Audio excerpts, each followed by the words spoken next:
ในหมู่บ้านชนบทแห่งหนึ่งมีครอบครัว5 คนพ่อแม่ลูกที่อยู่กันอย่างมีความสุขฝ่ายภรรยานั้นมีชื่อว่ารื่นเป็นสาวชาวบ้านวัย20 กว่านางมีสามีชื่อยิ่งและมีลูก3 คนคนแรกเป็นผู้หญิงซึ่งรื่นตั้งชื่อให้ว่าสำรวยส่วนอีก2 คนเป็นฝาแฝดชายชื่อชมกับชาติรื่นเป็นคนที่ขยันขันแข็งเช่นเดียวกับนายยิ่งผู้เป็นสามีเข้าทำนองผัวหาบเมียคอนทั้งสองต่างช่วยกันทำไร่ทำนาเพื่อเลี้ยงดูลูกทั้ง3 คนอย่างเต็มกำลังเมื่อครั้งที่ลูกสาวของเธออายุได้ราว2 ขวบเธอกับสามีและลูกได้ไปทำบุญที่วัด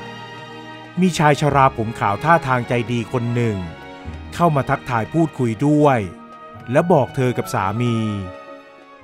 ลูกของเจ้าเขาเป็นเด็กที่มีบุญมากนะเลี้ยงเขาดีๆรักเขาให้มากๆล่ะเขาจะหนุนดวงพวกเจ้าทั้ง2 คนต่อไปเขาจะทำให้ทุกคนในครอบครัวสุขสบายตาไม่ต้องบอกฉันก็รักลูกสาวของฉันคนนี้มากอยู่แล้วจ้ะ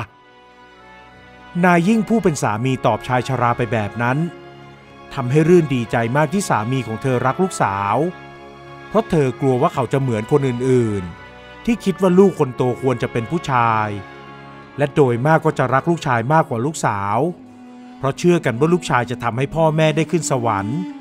ได้เกาะชายพระเหลืองของลูกชายตอนบวชอันเป็นบุญใหญ่ถึงแม้จะได้รับการทายทักมาแบบนั้นครอบครัวของนางรื่นกับนายยิ่งก็ยังเหมือนเดิมไม่ได้สบายหรือเจริญขึ้นอย่างที่ชายชราบอกแต่นายยิ่งก็ไม่ได้ทุกข์ร้อนอะไรเขายังคงทำมาหากินเลี้ยงดูลูกเมียต่อไปด้วยความขยันขันแข็งจนกระทั่งทั้งสองได้ลูกชายฝาแฝดเพิ่มขึ้นมา2 คนทว่าต่อมาไม่นานนายยิ่งก็เจ็บไข้ได้ป่วยและพิการลุกเดินเหินไปไหนไม่ได้แต่นอนอยู่กับที่ตอนนั้นนางรื่นรู้สึกทุกข์ใจมากเพราะเธอต้องเป็นหัวหน้าครอบครัวเลี้ยงดูลูกถึง3 คนและสำรวยก็เพิ่งจะอายุ8 ขวบเท่านั้นแต่ลูกสาวคนโตก็ช่วยเธอทุกอย่างตามที่เด็กอายุ8 ขวบจะทำได้สำรวยฝึกหุงข้าวทำกับข้าวดูแลน้องและดูแลพ่อเป็นอย่างดีจากที่ทำไร่ทำนานางรื่นก็เปลี่ยนมาเป็นแม่ค้าขายขนมส่วนที่นาผืนเล็กที่มีก็ให้คนมาเช่าได้ค่าเช่าเป็นข้าวเปลือกพอที่จะเอามาตำกินสำหรับ5 คนพ่อแม่ลูกได้ตลอดทั้งปีรายได้จากการขายขนมก็ไม่มากมายนักแต่รื่นเป็นคนรู้จักเก็บออมเธอจึงสามารถเลี้ยงลูกได้จนกระทั่งลูกๆเติบโตขึ้นตามวัยและสามีก็ยังมีชีวิตอยู่ดีแม้เขาจะเดินไม่ได้ก็ตามปัจจุบันสำรวยลูกสาวคนโตของรื่นนั้นอายุย่างเข้า16 ปีแล้วยิ่งสำรวยเติบโตขึ้นความสวยของเธอก็ยิ่งเพิ่มขึ้นทุกทีและการที่ลูกสาวของเธอมีหน้าตาดีและมีผิวพรรณขาวผ่องผิดแผกจากสาวชาวบ้านในละแวกนี้ก็ยิ่งทำให้เธอกังวลใจมากขึ้นเพราะความสวยกำลังจะนำพาภัยมาถึงตัวของลูกสาวแล้วภัยที่ว่านั้นก็คือมีเศรษฐีในตลาดมาพูดจาทาบทามสู่ขอสำรวยโดยอีกฝ่ายอยากจะได้สำรวยไปเป็นเมียคนที่3เศรษฐีคนนี้นอกจากร่ำรวยแล้วก็ยังมีอิทธิพลมากด้วยนางกลัวว่าหากปฏิเสธไปก็อาจจะทำให้ลูกสาวโดนฉุดฆ่าหรือโดนทำร้ายได้เพราะตอนนี้นายยิ่งสามีของนางก็เจ็บป่วยและอ่อนแอเกินกว่าจะช่วยเหลือปกป้องครอบครัวได้นางรื่นจึงทำทีเป็นขอเวลาผัดผ่อนไปก่อนโดยบอกว่าขอให้สำรวยอายุมากกว่านี้อีกสักปีแล้วนางจะยกสำรวยให้เป็นเมียเศรษฐีอย่างแน่นอนทว่านางก็ได้มาปรึกษาสามีเพื่อหาทางออกให้กับลูกจากนั้นก็เรียกลูกสาวมาบอกเรื่องนี้และบอกว่าจะต้องให้ลูกสาวหนีไปจากเมืองนี้เสียไม่อย่างนั้นลูกคงจะไม่รอดพ้นมือของเศรษฐีคนนี้เป็นแน่แล้วฉันจะไปไหนได้ล่ะจ๊ะสำรวยถามพ่อกับแม่มีญาติอยู่ที่ต่างเมืองเขาทำมาค้าขายอยู่ทางนั้นพรุ่งนี้ลูกไปพร้อมกับเรือสำปั้นรับจ้างแล้วไปหาญาติของแม่นะลูกบอกเขาไปว่าแม่ส่งให้มาหางานทำจากนั้นนางก็ได้บอกรายละเอียดกับลูกว่าบ้านญาติของนางอยู่ตรงไหนชื่ออะไรและทำมาหากินอะไร ครั้นพอรุ่งเช้านางก็ให้นายยิ่งอยู่กับลูกชายฝาแฝดที่บ้านส่วนนางได้พายเรือพาลูกสาวไปส่งขึ้นเรือสำปั้นรับจ้างซึ่งรับจ้างพาคนเดินทางไปยังเมืองต่างๆที่อยู่ริมแม่น้ำและภาวนาขอให้ลูกโชคดีไม่เจอเรื่องร้ายใดๆสำรวยเดินทางโดยเรือรับจ้างจนถึงเมืองที่แม่บอกกับเธอจากนั้นก็เดินทางต่อไปจนถึงบ้านญาติของแม่ที่ค้าขายขนมอยู่ในตลาดและญาติคนนั้นก็ได้บอกว่าตอนนี้บ้านของเศรษฐีค้าข้าวผู้หนึ่งกำลังมองหาคนงานมาช่วยดูแลแม่ของเขาจากนั้นนางก็พาสำรวยไปสมัครเป็นคนงานที่บ้านหลังนั้นคุณนายสายแม่ของเศรษฐีบุญส่งพอได้เห็นหน้าสำรวยก็ถูกชะตาบอกให้ลูกชายรับเข้ามาทำงานเป็นคนดูแลนางสำรวยจึงอาศัยอยู่ที่บ้านของเศรษฐีบุญส่งตั้งแต่นั้นและเธอก็ตั้งใจทำงานดูแลแม่ของนายบุญส่งเป็นอย่างดีด้วยความที่ขยันขันแข็งไม่เกี่ยงงานทั้งยังเป็นคนที่ทำงานอย่างเรียบร้อยไม่สะเพร่าก็ทำให้ทั้งเศรษฐีบุญส่งภรรยาของเขาและนางสายรักสำรวยมากนางสายถึงกับสอบถามว่าหญิงสาวเป็นคนที่ไหนเป็นลูกเต้าเหล่าใครสำรวยจึงบอกเล่าเรื่องราวในชีวิตของตนเองทุกเรื่องให้นางสายได้รู้โดยไม่คิดปิดบังหญิงชราโธ่แม่คุณนี่ถ้าหนีมาไม่ทันคงต้องไปเป็นเมียไอ้เศรษฐีแก่คนนั้นสินะถือว่าบุญของหนูยังมีนะที่หนีมาทันเนี่ยนางสายเอ่ยด้วยความสงสารสำรวยและยังเอ่ยถามถึงพ่อแม่กับน้องของเธออีกด้วยแล้วป่านนี้พ่อแม่กับน้องๆของหนูจะเป็นอย่างไรกันบ้างหนูได้ส่งข่าวไปถึงแม่หรือพ่อบ้างไหมยังไม่ได้ส่งข่าวเลยจ้าคุณนายต้องรอให้ป้ากลับไปเยี่ยมบ้านทางนั้นถึงจะฝากข่าวไปได้จะฝากคนอื่นไปก็ไม่ไว้ใจแม่กลัวว่าข่าวจะรู้ไปถึงหูเศรษฐีเข้านะจ้าเลยกำชับไม่ให้ส่งข่าวผ่านคนที่ไม่ใช่ญาติสำรวยบอกกับคุณนายสายยิ่งได้ฟังคุณนายสายก็ยิ่งสงสารสำรวยเพราะหญิงสาวคงไม่ได้กลับไปเยี่ยมบ้านหรือส่งข่าวไปที่บ้านเลยหากญาติยังไม่ได้กลับไปเยี่ยมสำรวยรับจ้างเป็นคนดูแลคุณนายสายมารดาของเศรษฐีบุญส่งมา2 ปีแล้วเธอฝากเงินไปให้แม่กับพ่อโดยผ่านทางญาติแต่ไม่มีโอกาสได้กลับไปเจอหน้าพ่อแม่และน้องเลยสักครั้งเพราะยังหวาดกลัวว่าจะโดนพาตัวไปเป็นเมียเศรษฐีที่มีอายุแก่คราวพ่อทางด้านนางสายและเศรษฐีบุญส่งกับภรรยาของเขาก็เอ็นดูเธอเหมือนลูกเหมือนหลานทั้งยังเอ่ยปากอยากจะให้เธอได้มีคู่ครองดีๆและอยากให้เธอได้รับพ่อแม่กับน้องชายมาอยู่ด้วยกัน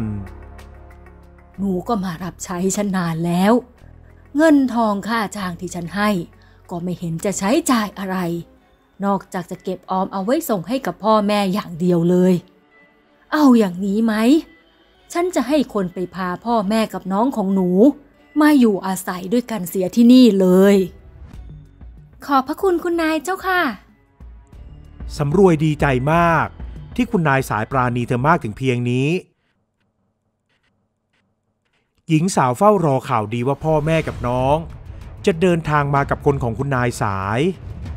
ทว่าคนงานก็กลับมาโดยไม่มีคนในครอบครัวของเธอเลยสักคนพวกผมไปบอกแล้วขอรับแต่แม่ของสำรวยยืนยันว่าจะไม่ยอมทิ้งบ้านและไม่ยอมให้ทุกคนมาอยู่ทางนี้ขอรับคนงานชายที่ได้รับคำสั่งจากคุณนายสายกลับมารายงานเช่นนั้นซึ่งทำให้สำรวยเสียใจมากเธอบอกว่าเกรงใจคุณนายกับท่านบุญส่งขอรับคนงานอีกคนรายงานมาอย่างนั้นทำให้คุณนายสายสงสัยมากว่าเหตุใดคนบ้านนอกบ้านนาที่กำลังอยู่อย่างลำบากเช่นแม่ของสำรวยถึงไม่ยอมรับความสะดวกสบายที่นางเสนอให้จึงอยากรู้จักแม่ของสำรวยให้มากขึ้นกว่านี้นางจึงขอให้ลูกชายส่งคนไปสืบหาเรื่องราวของนางรื่นมาอย่างละเอียดพ่อบุญทรงแม่เอ็นดูแล้วก็สงสารสำรวยมากอยากให้นางหนูมันได้อยู่พร้อมหน้าพ่อแม่กับน้องชายแต่นี่แม่ส่งคนไปรับตัวมาก็ไม่ยอมมาเห็นทีพ่อจะต้องไปสืบหาให้แม่สักหน่อยแล้วว่าทำไมถึงไม่ยอมรับความหวังดีของแม่แล้วทำไมไม่คิดถึง หรือคิดห่วงลูกสาวที่ออกจากบ้านเป็นปีๆแบบนี้บ้างได้ครับคุณแม่เศรษฐีบุญส่งรับปากมารดาจากนั้นก็ส่งคนไปที่บ้านเกิดของสำรวยเพื่อไปสืบหาประวัติความเป็นมาของนางรื่นคนงานไปสืบหาเรื่องราวของนางรื่นอยู่นานจากนั้นก็กลับมารายงานให้เศรษฐีบุญส่งรู้นางรื่นเคยมาอาศัยอยู่ที่เมืองนี้ด้วยนะขอรับท่านเศรษฐีเห็นบอกว่าเคยมาเป็นลูกจ้างทำงานบ้านจากนั้นก็กลับบ้านเกิดไปขอรับแล้วก็ไปแต่งงานมีสามีชื่อนายยิ่งชื่อรื่นอย่างนั้นหรือแล้วเคยมาทำงานเป็นลูกจ้างด้วยคำบอกเล่าของคนงานทำให้นายบุญส่งเริ่มนึกสงสัยมีชาวบ้านบางคนเขาเคยซุบซิบนินทานางรื่นด้วยนะขอรับเขาว่านางรื่นมีลูกติดท้องไปแล้วค่อยไปแต่งงานกับนายยิ่งถ้าเป็นอย่างนั้นหนูสำรวยน่าจะไม่ใช่ลูกของนายยิ่งขอรับพอได้ฟังคำพูดนี้เศรษฐีบุญส่งก็ตัดสินใจแล้วว่าจะไปพบนางรื่นด้วยตนเองพวกเองจงเตรียมเรือเดี๋ยวพรุ่งนี้ข้าจะไปพบนางรื่นด้วยตัวเองแต่อย่าเพิ่งบอกใครให้รู้เรื่องนี้ล่ะเศรษฐีบุญส่งสั่งการคนงานในใจนั้นก็ว้าวุ่นอยากให้ถึงวันพรุ่งนี้เร็วๆวันรุ่งขึ้นเศรษฐีบุญส่งให้คนงานแจวเรือลำใหญ่พาเขาไปยังบ้านเกิดของสำรวยเพื่อไปตามหานางรื่นหลังจากแจวเรือและพักค้างคืนมา2 คืนเศรษฐีบุญส่งก็มาถึงบ้านนางรื่นแต่ไม่พบแต่ลูกชายฝาแฝดของนางซึ่งทั้งสองก็เป็นเด็กดีมีมารยาทและกำลังดูแลชายพิการคนหนึ่งเป็นอย่างดีนายบุญส่งอยู่รอจนเย็นเพื่อพบหน้านางรื่นและพอนางกลับมาจากตลาดเมื่อทั้งสองได้เจอหน้ากันต่างคนต่างก็ตกใจเป็นอย่างมากสำรวยเป็นลูกของฉันใช่ไหมแม่รื่นเศรษฐีบุญส่งเอ่ยถามทันทีเพราะรู้แล้วว่านางรื่นก็คือคนงานในบ้านที่เขาชอบพอ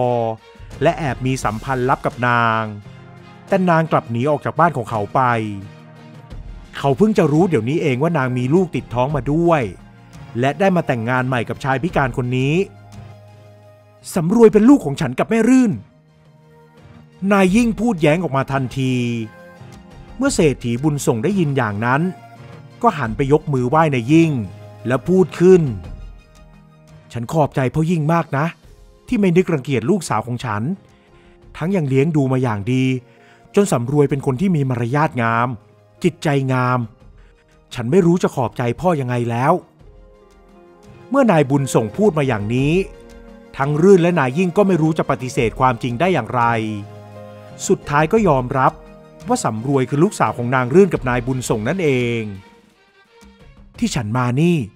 ก็เพราะอยากจะมารับทุกคนให้ไปอยู่ด้วยกัน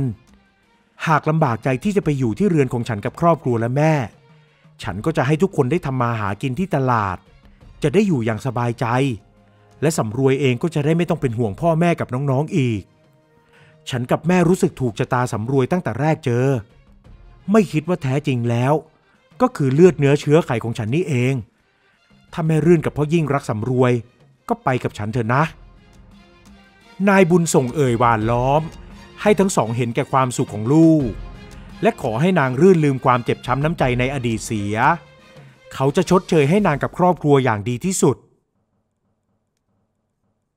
ในที่สุดนางรื่นกับนายยิ่งก็ยอมทำตามคำขอของเศรษฐีบุญส่งทั้งสองยอมย้ายครอบครัวไปอยู่เมืองที่นายบุญส่งทำมาค้าขายอยู่นางรื่นได้มีร้านค้าเป็นของตัวเองในตลาดนายยิ่งก็ได้พบหมอสมุนไพรที่มีความสามารถมากทำให้อาการของเขาดีขึ้นส่วนฝาแฝดทั้งสองก็ได้กินอยู่อย่างสบายขึ้นด้วยนางรื่นยอมให้นายบุญส่งหาผู้ชายที่ดีมาเป็นคู่ครองให้กับสำรวยซึ่งลูกสาวของนางก็ได้คู่ครองที่ดีนางรื่นและนายยิ่งจึงมานึกถึงคำพูดของชายชราที่ทั้งสองคนเคยเจอที่วัดเมื่อนานมาแล้วว่าสำรวยนั้นจะเป็นลูกที่ดีจะนำพาความเจริญรุ่งเรืองมาให้ครอบครัวเป็นลูกที่หนุนดวงให้กับพ่อแม่ซึ่งวันนี้ก็เป็นจริงดังคำทำนายแล้วแต่ถึงอย่างนั้นเศรษฐีบุญส่งกับนางสายก็บอกว่าส่วนหนึ่งเป็นเพราะนายยิ่งและนางรื่นนั้นเลี้ยงดูลูกให้เป็นคนดีมีมารยาทและกตัญญูรู้คุณ ทุกคนในครอบครัวถึงได้มีความสุขเช่นทุกวันนี้